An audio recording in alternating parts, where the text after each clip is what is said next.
প্রিয় ভাই সাহেব, এদিন আল্লাহ বলেছেন ইন্নাশ শিরকা লাযুলমুন আযীম, শিরক হলো সবচাইতে বড় অপরাধ। আমার ভাইরা, আরবিতে আযীম শব্দটি বলা হয় বিশালতাকে বলা হয়, গভীরতাকে বলা হয়। আটলান্টিক মহাসাগরের মধ্যে কত পানি আছে সেটাও নির্ণয় করা যেতে পারে, প্রশান্ত সাগরে কত পানি আছে সেটাও নির্ণয় করা যেতে পারে, এখান থেকে আসমানের দূরত্ব কতটুকু এটাও নির্মাণ করা যায়, এখান থেকে 9,30,00,000 মাইল দূর থেকে সূর্য তাপ দিচ্ছেন এটাও নির্ণয় করা যায়।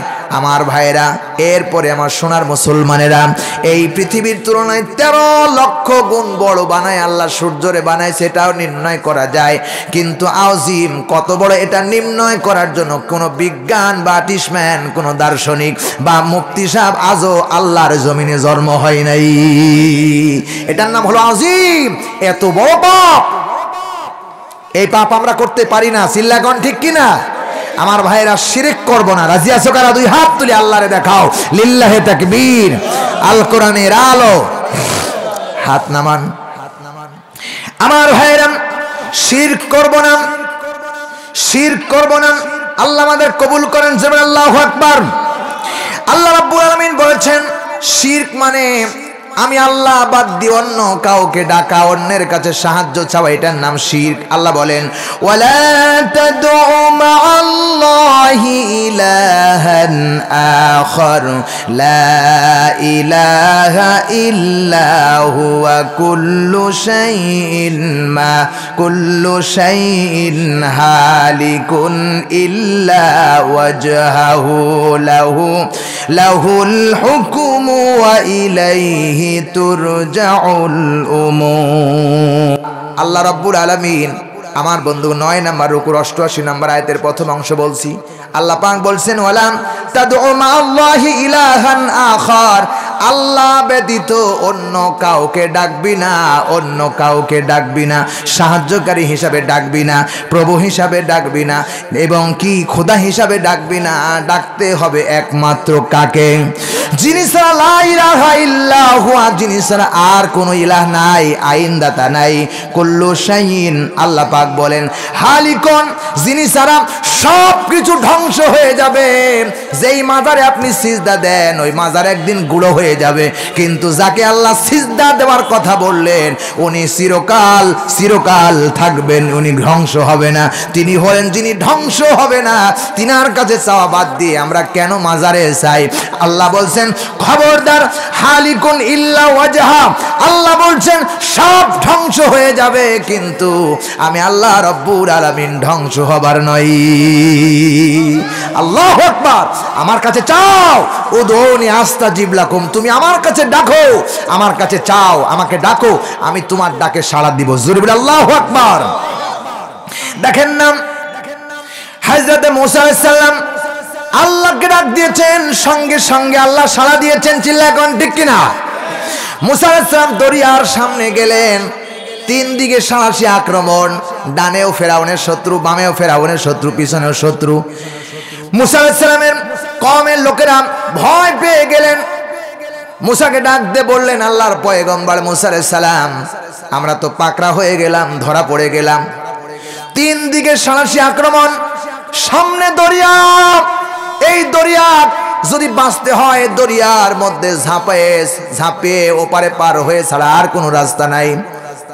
মুসা আলাইহিস সালাম সঙ্গে সঙ্গে বললেন কাল্লা, কখনো না, রব্বি সায়াহদি, কোনো ভয় নাই, কোনো টেনশন নাই, চিন্তা করো না, আমার রব আমারে একটা রাস্তা দেখায় দিবে। মুসা আলাইহিস সালাম আল্লাহকে যখন বললেন আমার রব আল্লাহ, আল্লাহ বলেছেন ইন্নাল্লাযীনা ক্বালু রাব্বুনাল্লাহু সুম্মা ইসতাকামু তাতানাজ্জালু আলাইহিমুল মালায়েকা।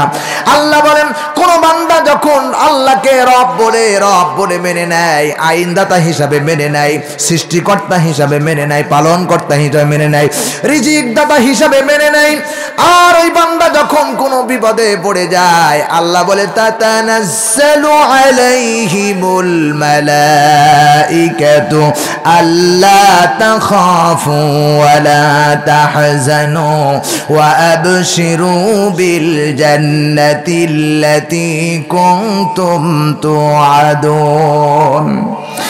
আল্লাহ তাআলা বলছেন, যারা আমাকে রব বলে মানবে আর আমার রবের বিধানের উপর ইস্তেকামাত থাকবে, কারো কথা শুনবে না, কারো আইন মানবে না। আমরা কারো কথা মানবো না, মানবো আল্লাহর কথা। কথা কয় না, কথা কয় না। আমার দেশের প্রধানমন্ত্রী যদি বলেন আগামীকাল থেকে আমার ভাইরা মদ লাইসেন্স দেওয়া হলো, ওকে লাথি মারবো, কথা কোন ঠিক কিনা? আমার দেশের প্রধানমন্ত্রী যদি বলে আমার ভাইরা আগামীকাল থেকে আমি যা বলবো তাই করতে হবে, কোনোদিনই আমরা করব না। কারণ কোরআনের পক্ষের কথা আপনি শুনবেন, আল্লাহর কথা আপনি শুনবেন, নবী রাসূলদের কথা। চিল্লায় বলো না, কথা ঠিক না বে ঠিক? আমার ভাইরা, কোন মানুষ যদি কোরআন আর হাদিস বাদ দিয়ে, রাসূলুল্লাহর আইন বাদ দিয়ে, আল্লাহর আইন বাদ দিয়ে যদি বক্তৃতা দেয়, তাহলে ওই বক্তাকেও লাথি মেরে বাংলাদেশ থেকে উড়াইয়া দেওয়া লাগবে। কথা কয় না, কথা কয় না। কারণ কোনো কথা শুনতে আসি নাই, আমরা এসেছি একমাত্র টাটকা কোরআনের কথা শুনবার জন্য। চিল্লায় কোন ঠিক কিনা?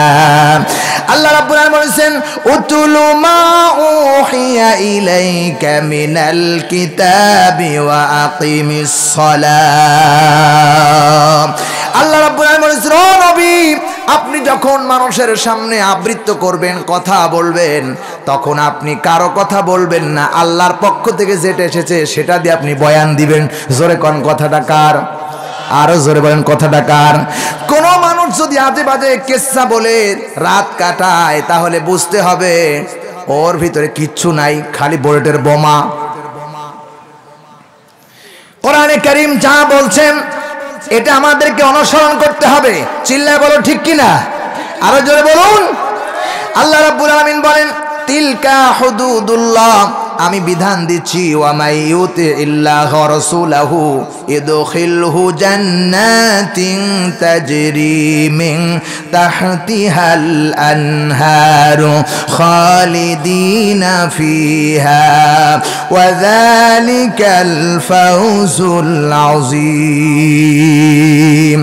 আল্লাহ বলেন, আমি মানুষ পাঠালাম, মানুষের জন্য বিধান দিলাম, আইন দিলাম, যারা আমার আইন মানবে আর আমার রাসূলের আনুগত্য করবে, আমি আল্লাহ রাব্বুল আলামিন ইদখিলহুম, তাদেরকে অচিরেই প্রবেশ করাবো, জান্নাতিন তাজরি মিন তাহতিহাল আনহার, এমন জান্নাতের ভিতরে যে জান্নাতের তলদেশ দিয়ে ঝর্ণা দ্বারা প্রবাহিত হতে থাকবে, খালিদিনা ফিহা, এটা অনন্তকাল ওই জান্নাতের মধ্যে বান্দাগুলি থাকবে। চিল্লায় এখন ঠিক কিনা? আমার ভাইরা, হযরত আবু আইয়ুব আনসারী রাদিয়াল্লাহু তাআলা আনহু, আইয়ুব রাদিয়াল্লাহু তাআলা আনহু হাদিস থেকে বর্ণনা করেছেন, নবীজির একজন সাহাবী, বেদুইন সাহাবী আসলেন, এসে বললেন, ইয়া রাসূলুল্লাহি, আমি দুনিয়ার জীবনে আপনি যা বলেছেন তা করেছি, আল্লাহ যা বলেছেন আমি তা করেছি, রাসূল গো, আমি জান্নাতে যেতে চাই, তবে আমার জীবনে সবচাইতে বেশি দামি জিনিস আমার কাছে, সবচাইতে এই মক্কা নগরী মদিনাতে সবচাইতে বেশি দামি হলো আমার কাছে ঘোড়া। আমি ঘোড়াকে অত্যন্ত ভালোবাসি, মহব্বত করি। আল্লাহ নবীগণ, আল্লাহর আইন যদি কেউ মানে, আল্লাহর বান্দা যদি জান্নাতে যে কোনো ঘোড়া চায়, আল্লাহ রাব্বুল আলামিন তাকে কি ঘোড়াও দান করবে নাকি? আল্লাহ নবীজি বলেছেন, রাসূলুল্লাহ বলেছেন, ও আমার ভাইরা, ইন্নী উহিব্বুল খাইলা খয়লা ফিল জান্নাতি, আল্লাহ নবীজি বলেছেন, অবশ্যই তোমার মনের ভিতরে যা কল্পনা হবে সেটা ওই জান্নাতের মধ্যে আল্লাহ রাব্বুল আলামিন তোমারে দান করবেন। শুধু তাই নয়, অতীতুম মিনাল ইলমে, আল্লাহ তাআলা বলেছেন, এখানে আল্লাহ তাআলা শেষ করেন নাই, আল্লাহ বলেছেন একটা ঘোড়া তোমারে দান করবে, তোমার মন ভরা ঘোড়া। ওই ঘোড়ার দুইটা সুম্মা তরাবি হাইসু শীতাম, দুইটা পাকা থাকবে, ওই পিঠের উপরে সোয়ার করে ওই ঘোড়াগুলো তোমাকে উড়ে উড়ে আল্লাহর জান্নাত পরিদর্শন করায় দেখাবেন। আমার ভাইয়েরা, সুতরাং যদি কেউ আল্লাহর বিধানের সামনে মাথা নত করে দেয়, আল্লাহ রাব্বুল আলামিন তার জন্য গোটা মাখলুকাত তার জন্য মাথা নত করে দেয়। চিল্লায় করে আল্লাহু আকবার। এজন্য আমার ভাইয়েরা, কোরআনে কারীম জানিয়েছেন, ওয়ালা তাদউ মা'আল্লাহি ইলাহান আখার লা ইলাহা ইল্লাহু। জোরে বলেন আল্লাহু আকবার।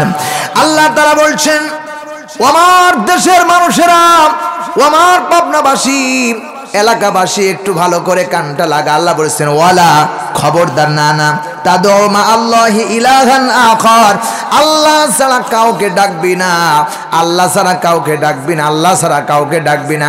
এই ডাকার মধ্যে আপনি মারে ডাকতে পারেন, বাবাকে ডাকতে পারেন। এই ডাকার ব্যাপারে বলা হয়েছে মাকে আপনি মা ডাকবেন, বাবাকে আপনি বাবা ডাকবেন, কিন্তু আল্লাহকে কাউকে ডাকবি না। এই ডাকার অর্থ হলো আল্লাহর কাছে ছাড়া অন্য কারো কাছে সাহায্য চাইবি না। ঠিক না ভাই? ঠিক। সাহায্য চাইবো কার কাছে? আসতে বলেন কেন, কার কাছে? হযরত মুসা আলাইহিস সালামের কথা বলতেছিলাম। হযরত মুসা আলাইহিস সালাম দরিয়ার সামনে বলেন কাল্লা রব্বি সায়াহদি, কোনো ভয় নাই, কোনো টেনশন নাই, আমাদের রব একটা রাস্তা দেখায় দিবেন। সঙ্গে সঙ্গে মুসা আলাইহিস সালামের অন্তরের বিষয়টা জানলেন তিনি কে। আসতে বলেন কেন? আপনারা কি খারাপ লাগতেছে নাকি? কথা কয় না কেন? সোনার ভাইরা, হযরত মুসা আলাইহিস সালামের হৃদয়ের তথ্য আল্লাহ বুঝে ফেললেন। মুসা চায় কি? সঙ্গে সঙ্গে ওহী পাঠায় দিলেন, মুসা যাও, মুসার কাছে শোনাও জিবরাইল আমার মুসা যেন দরিয়ার পুরে আঘাত করেন। হযরত মুসা আলাইহিস সালামের কাছে আসলেন ওহী। হযরত মুসা আলাইহিস সালামের লাঠি দিয়া দরিয়ার পুরে আঘাত করলেন। আমার ভাইরা, দরিয়ার মধ্যে রাস্তা ছিল দরকার একটা, আল্লাহ রাব্বুল আলামিন তার নিজ কুদরতে দরিয়ার মধ্যে 12টা রাস্তা তৈরি করে দিয়েছেন। একটা নয়, দুইটা নয়, শুধু পানির উপর দিয়ে পাকা রাস্তা করেন নাই। আল্লাহ রাব্বুল আলামিন কোরআনে কারীমের মধ্যে বলেছেন মারাজাল বাহরাইনি ইয়ালতাকিয়ান বাইনাহুমা বারযাখুল লা ইয়াবগিয়ান। আল্লাহ বলেন দরিয়ার পানি দুই দিকে ভাগ হয়ে যায়, একদিকে নোনা পানি আর একদিকে সাদা পানি, কোনদিন মিশ্রণ হয় না। হুকুমটা কার? আসতে বলেন কেন, কার? আল্লাহ এত বড় ক্ষমতার অধিকারী। মুসা আলাইহিস সালাম দরিয়ার পরে আঘাত করলেন, পানিগুলো দরিয়ার তলদেশে, পানিগুলো দুই দিক ভাগ হয়ে টান হয়ে দাঁড়িয়ে গেলেন, দরিয়ার তলদেশে পাকা রাস্তা হয়ে গেলেন। হযরত মুসা আলাইহিস সালামের সৈন্যরা ঝাঁপায়া পড়লেন, ওপারে পার হয়ে গেলেন। ফেরাউনের সৈন্যরা এসে সামনে হাজির হয়ে গেলেন দরিয়ার সামনে, দেখেন বিশাল বড় বড় রাস্তা। ফেরাউনের সৈন্যরা বললেন ও আমার নেতা, ও আমার প্রভু ফেরাউন। ওরা জানতেন যারা কাফের তারা ফেরাউনকে রব বলে মানতেন, বলতেন এই দরিয়ার মধ্যে কোনোদিন রাস্তা দেখি নাই, কে বানিয়েছে? ফেরাউন বললেন আমি বানিয়েছি। ফেরাউনের বাবার রাস্তা নাকি? কে বানিয়েছে রাস্তা? আমার ভাইয়েরা, হযরত মুসা আলাইহিস সালাম পার হয়ে গেলেন আর ফেরাউনের সৈন্য মাঝ পথে দরিয়ার মাঝখানে চলে গেলেন। এ খবর আমার আল্লাহর কাছে আছে না নাই? আছে না নাই? আল্লাহ বলেন ওয়ানাহনু আকরাবু ইলাইহি মিন হাবলিল ওয়ারিদ, বান্দা তুই যেখানে তোর শাহরগের ঘাড়ের শাহরগের চাইতেও আমি আল্লাহ রাব্বুল আলামিন নিকটে। চিল্লায় বলেন সুবহানাল্লাহ। আমার আপনার যেখানেই থাকি, যে অবস্থায় থাকি, সেখানে আমার রব আমাদেরকে দেখতেছেন। আজকের এই কোরআনের মাহফিলের মধ্যে কে কতবার সুবহানাল্লাহ, আলহামদুলিল্লাহ, আল্লাহু আকবার বলতেছেন? কে কোথায় বসে আছেন? এমনকি বাজারে কারা আছেন? এমনকি রাস্তাঘাটে কে কোথায় আছেন? আমার আল্লাহ রাব্বুল আলামিনের কাছে খবর আছে না নাই? জোরে বলো, আছে না নাই? প্রিয়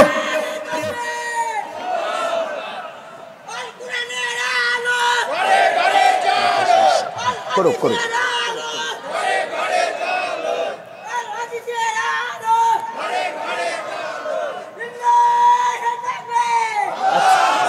ধন্যবাদ, জি ধন্যবাদ তোমাকে। বসো। ওয়ালাইকুম আসসালাম। বসো, তুমি বসো।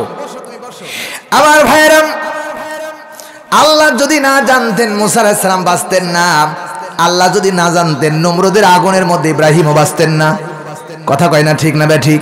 সুতরাং সব সময় সাহায্য চাইবো মাজারে সিজদা দিয়া। কোথায় চাইবো? কোথায়? মসজিদে গিয়ে আল্লাহকে কপাল দিয়ে সিজদা দেব। যখন কোন বান্দা মসজিদে গিয়ে আল্লাহরে সিজদা দেয়, শয়তান মসজিদের ভিতর থেকে কপাল থাপড়ায়া পালায় আর বলে হাইরে পড়া কপাল, যদি একটা সিজদা আল্লাহর হুকুমে যদি আদমকে দিতাম আমি জান্নাতি হয়ে যেতাম। একটা সিজদা দেওয়ার কারণে আদম সন্তান জান্নাতি হয়ে যায়, আর আমি পোড়া কপাল সিজদা না দেওয়ার কারণে শয়তান হয়ে গেলাম। ঠিক কিনা? সেজদা দিতে রাজি আছেন তো ইনশাআল্লাহ?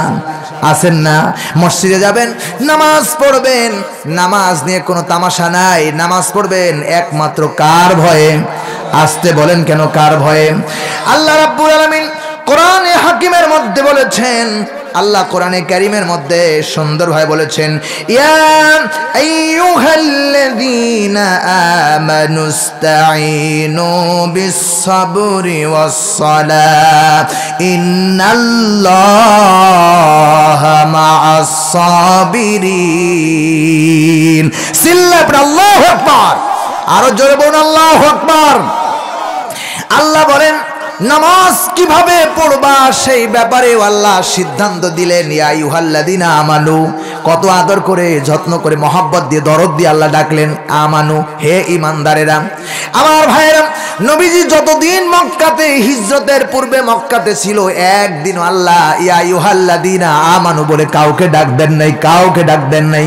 কারণ মক্কার মানুষরা আমার রাসূলকে কষ্ট দিয়েছে, আমার রাসূলকে ভালোবাসেন নাই।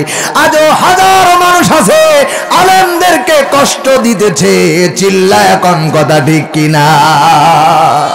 আমার ভাইরা, আবু জেহেল শেষ হয়ে যায় নাই, আবু জেহেল এখন আছেন। আমার রাসূল সেজদা দিয়েছেন, উটের নাড়ি ভুড়ি, পচা নাড়ি ভুড়ি রাসূলের মাথার উপরে দিয়েছেন, চেপে ধরেছেন, রাসূলকে সিজদা থেকে উঠতে দেন নাই। এত কষ্ট দিয়েছেন, আল্লাহ নারাজ হয়ে একটা আয়াত ইয়া আইয়ুহাল্লাযীনা আমানু বলে নবীজিকে মক্কাতে নাজিল করেন নাই। আমার রাসূল যখন সইতে পারলেন না এত যন্ত্রণা অত্যাচার, আমার রাসূলকে আল্লাহ ডাক দিয়ে বললেন, ও হাবিব, আপনার থাকার দরকার নাই, আপনি মেহেরবানি করে রাতের মধ্যে পালায়া চলে যান। আল্লাহ কি পালায়ের জন্য বলছেন নাকি? না না, আল্লাহ বলছেন হাবিব আপনি হিজরত করেন, মদিনায় চলে যান, আপনাকে আমি আল্লাহ রাব্বুল আলামিন সুপার পাওয়ার লিডার বানায়া মক্কাতে প্রবেশ করাবো। চিল্লায় বলেন সুবহানাল্লাহ। আমার ভাইয়েরা, নবীজি চলে গেলেন মক্কাতে, মক্কা থেকে মদিনায় যখন চলে গেলেন, মক্কা থেকে মদিনায় যাবার পরে মক্কার আবাল বৃদ্ধ বণিকার দলেরা রাসূলকে কি সম্বোধনা জানালেন?